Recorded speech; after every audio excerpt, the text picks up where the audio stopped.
चलो दोस्तों, चलिए अब हम अगले प्रश्न की ओर चलते हैं। और इस वीडियो में हम लोग 7 का ए देखेंगे, hydrology and water resource engineering का।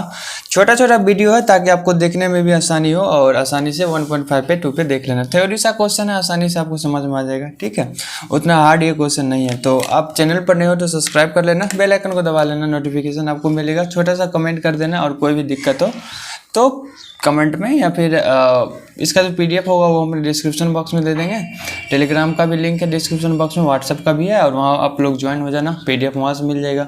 ठीक है, या फिर डिस्क्रिप्शन बॉक्स में भी पीडीएफ का लिंक है, वहाँ से आप लोग जाके पीडीएफ को डाउनलोड कर लेना। तो चलिए फटाफट से स्टार्ट करते हैं इसको। क्वेश्चन नंबर 7 का ए देखो। क्वेश्चन नंबर 7 का ए जानने से पहले आप लोग ये जान लो कि कैनाल कितने टाइप का होता है। देखिए, ये है मेरा एक कैनाल का हम एक क्रॉस सेक्शन बनाए हैं। ठीक है, ये कैनाल का है क्रॉस सेक्शन, कैनाल का क्रॉस सेक्शन है, और इसमें यहाँ तक पानी भरा हुआ है और ये फ्लो कर रहा है। देखो, जब बेटा ये क्या होगा, जब ये कैनाल जो है, जब ये कैनाल है वो अर्देन होगा,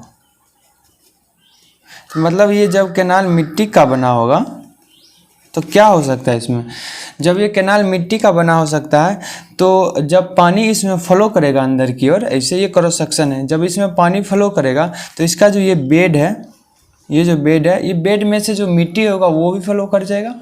ठीक है, पानी के साथ साथ वो भी फ्लो कर जाएगा। तो इसका डेप्थ क्या होगा, धीरे धीरे धीरे धीरे धीरे नीचे आते जाएगा, बढ़ता जाएगा, और पानी यहाँ तक इसमें भी होगा, इधर भी होगा। ठीक है, और ये मेरा पानी का वेलोसिटी अगर ज़्यादा होगा तो क्या होगा, ये जो मिट्टी है यहाँ से भी स्कोरिंग होगा, यहाँ से भी मिट्टी बहना चालू हो जाएगा। इसको हम बोलते हैं साइड। ठीक है, इसको भी हम बोलेंगे क्या, साइड, इसको हम बोलेंगे बेड। ठीक है, अब साइड से स्कोरिंग हो रहा है, साइड से मिट्टी हटके पानी के साथ फ्लो कर रहा है।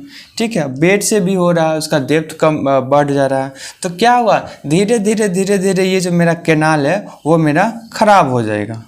क्या हो जाएगा, मेरा कैनाल खराब हो जाएगा। इसी कैनाल को बचाने के लिए हम क्या करते हैं, साइड में और बेड के ऊपर क्या कर देते हैं, कंक्रीटिंग कर देते हैं। ठीक है, ताकि पानी जो हो वो सीप ना करे, नीचे ना जाए, और मिट्टी का स्कोरिंग ना हो। और इसी प्रोसेस को हम बोलते हैं कैनाल लाइनिंग। आप लोग समझ गए होंगे कैनाल लाइनिंग कहते किसको हैं। तो उसी चीज़ को ये लैंग्वेज के फॉर्म में लिख दिया गया है। तो आप लोग समझ लीजिए क्या होता है कैनाल लाइनिंग। एक सेकंड रुक जाइए। देखिए, canal lining refers to the process of adding a protective layer to the bank and bed of the irrigation canal to reduce seepage and erosion। मतलब क्या कि वो जो मेरा अर्दन कैनाल था उसके ऊपर एक प्रोटेक्टिव लेयर बिछा दिए ताकि मेरा सीपेज ना हो, पानी नीचे सीप ना करे, मिट्टी का इरोजन ना हो। तो उसी को हम बोलते हैं canal lining. The protective layer can be made of various material such as concrete, asphalt, clay and geomembrane. ये सब मटेरियल है, जैसे कंक्रीट होता है ना, उसी तरह असफाल्ट, क्ले और जियो मेम्ब्रेन्स एक ऐसा मटेरियल होता है जिससे सीपज नहीं होता है, इरोजन ना होता है। ठीक है, तो इसी प्रोसेस को, होल प्रोसेस को हम लोग बोलते हैं कैनाल लाइनिंग। तो कैनाल लाइनिंग क्या था आप समझ गए होंगे। ठीक है, अब देख लीजिए इसका एडवांटेज क्या होता है। एडवांटेज क्वेश्चन में पूछ रहा था ना, what do you mean by canal lining and also describe it's advantage. देखिए एडवांटेज क्या होगा, एडवांटेज ऑफ कैनाल लाइनिंग। सबसे पहला है रिड्यूस्ड वाटर सीपेज। ठीक है, एडवांटेज आप देखो एग्जाम में कुछ आप इस तरीक़ा से लिखने का कोशिश कीजिएगा ताकि आपको अच्छा नंबर मिले। पहले लिख दीजिएगा एडवांटेज। ठीक है, एडवांटेज, और एक सेकंड रुकिए, एडवांटेज लिखने के बाद इस तरह से 4-5 को एरो निकाल के यहाँ पे लिख दीजिएगा, जैसे रिड्यूस सीपेज। अभी हम ये वाला सब पॉइंट बताएंगे, रिड्यूस इरोजन, ताकि आपको पेज भी भर जाए और देखने में भी अच्छा लगे। Reduced cost, long life time, ऐसे करके लिख दीजिएगा, गोल गोल करके चारों टाइप, देखने में भी अच्छा लगेगा। और जैसे यही सब पॉइंट लिखना है, reduce water seepage, decrease erosion, इसी सब को गोल बना के और जैसे हम बताए उसमें लिख देना ताकि अच्छा देखने में लगे और नंबर भी आपको ज़्यादा मिल जाए। तो सबसे पहला रिड्यूस वाटर सीपेज। अब क्या किए हम, कंक्रीटिंग कर दिए कैनाल के ऊपर, तो क्या होगा, अर्दन कैनाल था, अर्दन कैनाल को हम लोग मोबाइल्स कैनाल या फिर ऑनलाइन कैनाल बोल देते हैं। अब उस कैनाल में क्या होगा, सीपेज नहीं होगा, पानी नीचे नहीं जाएगा, ठीक है। तो lining prevents water from seepage into the surrounding soil ensuring most sufficient water delivery. जब पानी सीपेज ना होगा, नीचे परकुलेट नहीं कर पाएगा, तो ज़्यादा पानी क्या होगा, फ्लो कर देगा, ठीक है। और उस पानी का मदद से हम लोग इरिगेशन कर सकते हैं खेत में, ठीक है। तो आप समझ गए होंगे रिड्यूस वाटर सीपेज। दूसरा है डिक्रीज इरोजन। अभी बताए क्या होगा, इरोजन भी डिक्रीज कर देगा। Lining helps to prevent erosion of the canal bank and bed reducing maintain cost. अब जब इरोजन ही नहीं होगा तो मेंटेनेंस कॉस्ट, रिपेयरिंग कॉस्ट कम जाएगा मेरा, ठीक है। तो रिड्यूस्ड डिक्रीज इरोजन। इरोजन कहाँ से होगा, बेड से होगा या फिर साइड से होगा, ना बेड से हो रहा है ना साइड से इरोजन हो रहा है लाइनिंग करने के बाद, तो मेरा मेंटेनेंस कॉस्ट, रिपेयर का कॉस्ट बच गया। तो डिक्रीज इरोजन ये आप समझ गए होंगे। 3-4 पॉइंट है बेसिकली, आप लोग इतना आसानी से कर सकते हैं। अब है मेरा इम्प्रूव्ड वाटर क्वालिटी। देखिए जब मेरा कैनाल क्या था, अर्दन था, तो उसमें मिट्टी फ्लो हो रहा था पानी के साथ साथ, तो वाटर का क्वालिटी ख़राब हो गया। अब मान लीजिए पानी के साथ बालू आ गया, तो बालू चला गया खेत में ना, तो वो मेरी इरिगेशन तो ठीक है, जब बालू खेत में जाएगा तो वो उससे जो गेन होगा, उससे जो उपज होगा वो कम कर देगा, ठीक है। तो इम्प्रूव्ड वाटर क्वालिटी, लाइनिंग के मदद से मेरा वाटर क्वालिटी में इम्प्रूव हो गया।